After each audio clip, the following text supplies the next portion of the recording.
কালকে টপিকটা খুবই হার্ড ছিল। এই তুই যা। হাই। তুই এখানে?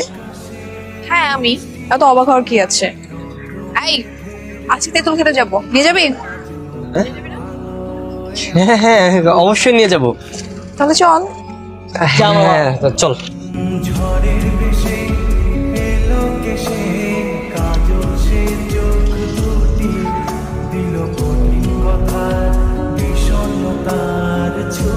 ওকে বাবা, বেস্ট দা লাক।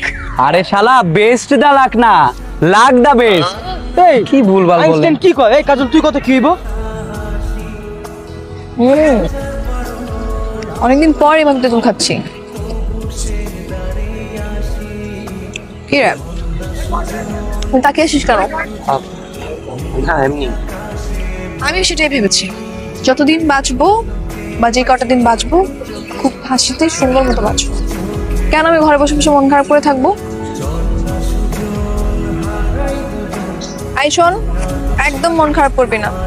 মন খারাপ করলে কিন্তু আমি চলে যাব। আমি যতদিন থাকবো ততদিন আমাকে হাসি মুখে রাখবি, প্রমিস কর। প্রমিস করলাম আমি সব সময় তোর পাশে থাকবো, আর তোর যত ইচ্ছা আছে আমাকে বল, আমি সব পূরণ করে দিব। তাহলে আপাতত আমার ইচ্ছে হচ্ছে তোর এই ফকিনি গেটআপ চেঞ্জ করা। একটা সুন্দর হ্যান্ডসাম ছেলে হতে হবে তোকে, লুক চেঞ্জ করে।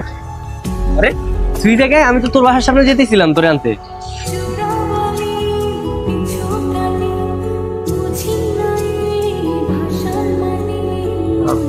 কিরে তুই এমনি তাকে আসিস কেন? হ্যাঁ তোকে দেখছি, তোর লুকটা চেঞ্জ করার পর তোকে অসম্ভব সুন্দর লাগতেছে।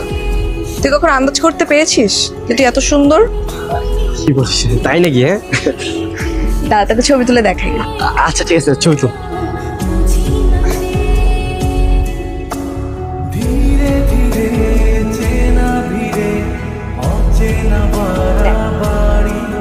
আরে মা সেই তো, হ্যাঁ আমার তো পুরো সেই লাগতেছে।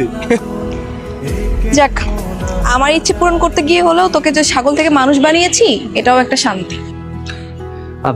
থ্যাংক ইউ সো মাচ রে। আচ্ছা আব্বা, তোর আর কি কি ইচ্ছা আছে আমার বলতো, আমি তোর সব ইচ্ছা পূরণ করবো। না আপাতত কোনো ইচ্ছা নেই।